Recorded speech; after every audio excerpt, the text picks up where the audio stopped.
Director D, Yes.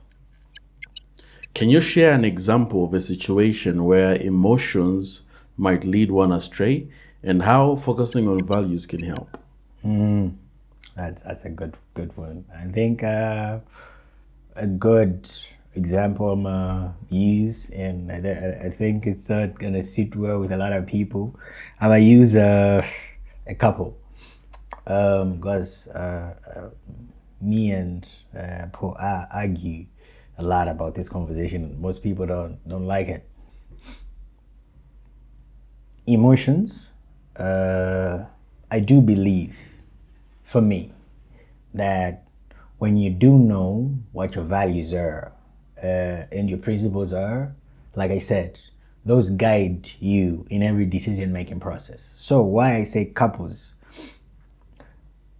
a mouth that says I love you today cannot turn around tomorrow and say, or rather utter, very distasteful things about you, even when you guys have argued, or when something has gone wrong. I disagree, because if that happens, that means whatever values or principles that you stand by, that means they're not in alignment with who you are. Because I cannot tell my partner that I love you today, and then each time we fight I call her bad names, or each time I fight I say bad things to her. You know what I mean? I do feel that the values that we carry reflect who we are as people. So even in the heat of the moment where I'm prone to say something bad, I always need to question my values, because they're the ones that guide me throughout the entire process, even when things are bad.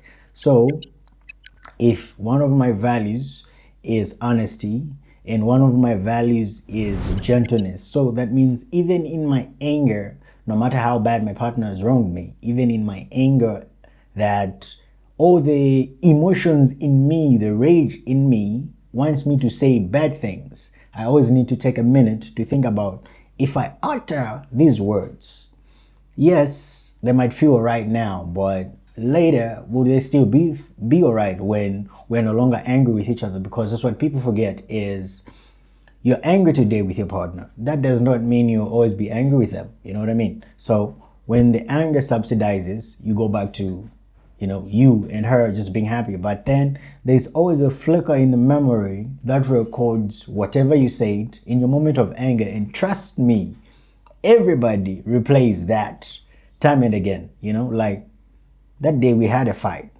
and he said so and so. You know what I mean? Or that day we had a fight, she said so and so.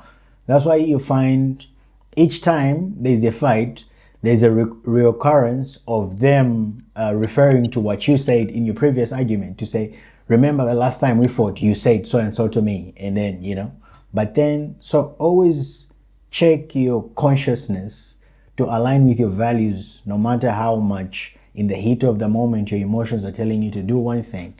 Always, I say always, rely on your values to guide you, even in the decision-making process, that even at the heat of the moment, because it's in the heat of the moment of your emotions being rampant and all over the place, that your values are deeply tasted. So always sit on your values, because they're like a compass and they guide your trajectory in how you move.